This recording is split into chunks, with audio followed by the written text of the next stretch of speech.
Dear viewers and students, 8th class social science text ಬುಕ್ಕಲ್ಲಿ ಇತಿಹಾಸದಲ್ಲಿ ಒಂದು ಪಾಠ ಇದೆ, ಹೊಯ್ಸಳರು ಅಂತ. ಆ ಹೊಯ್ಸಳರ ಚಾಪ್ಟರ್ನಲ್ಲಿ ಈ ಹೊಯ್ಸಳೇಶ್ವರ ದೇವಸ್ಥಾನದ ಫೋಟೋ ಕೊಟ್ಟಿದ್ದಾರೆ ಮತ್ತು ಅಲ್ಲಿನ ಒಂದು ಶಿಲಾಬಾಲಿಕೆ ಫೋಟೋ ಕೂಡ ಕೊಟ್ಟಿದ್ದಾರೆ. ಅದನ್ನು ತಾವೆಲ್ಲ ನೋಡಿರ್ಬೋದು. ಆ ಒಂದು ಪಾಠದಲ್ಲಿ ಒಂದು ವಾಕ್ಯ ಇದೆ, ದೇವಸ್ಥಾನದ ಗರ್ಭಗುಡಿಯ ಎದುರಿಗೆ ಜುಗತಿ ಪೀಠ ಇದೆ ಅಂತಂದು. ಇದೇ ಆ ಪೀಠ.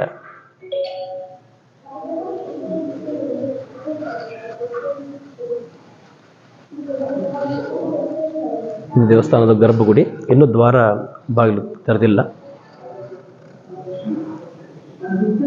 ಹೊಯ್ಸಳರ ಪ್ರಸಿದ್ಧ ಅರಸನಾದಂತಹ ವಿಷ್ಣುವರ್ಧನ ಕಟ್ಟಿಸಿದಂತಹ ದೇವಾಲಯ ಇದು. ಆತ ಚೋಳರೊಂದಿಗೆ ಯುದ್ಧ ಮಾಡಿ ಯುದ್ಧವನ್ನು ಗೆದ್ದ ನೆನಪಿಗಾಗಿ ಸವಿ ನೆನಪಿಗಾಗಿ ಶಿವನ ದೇವಸ್ಥಾನವನ್ನು ಕಟ್ಟುತ್ತಾನೆ. ಹೊಯ್ಸಳರು ಮೂಲತಃ ಶೈವರು. ಅನಂತರ ವಿಷ್ಣುವರ್ಧನ ಜೈನ ಧರ್ಮಕ್ಕೆ ಪರಿವರ್ತನೆ ಹೊಂದ್ತಾನೆ, ಅದು ಬೇರೆ ವಿಚಾರ.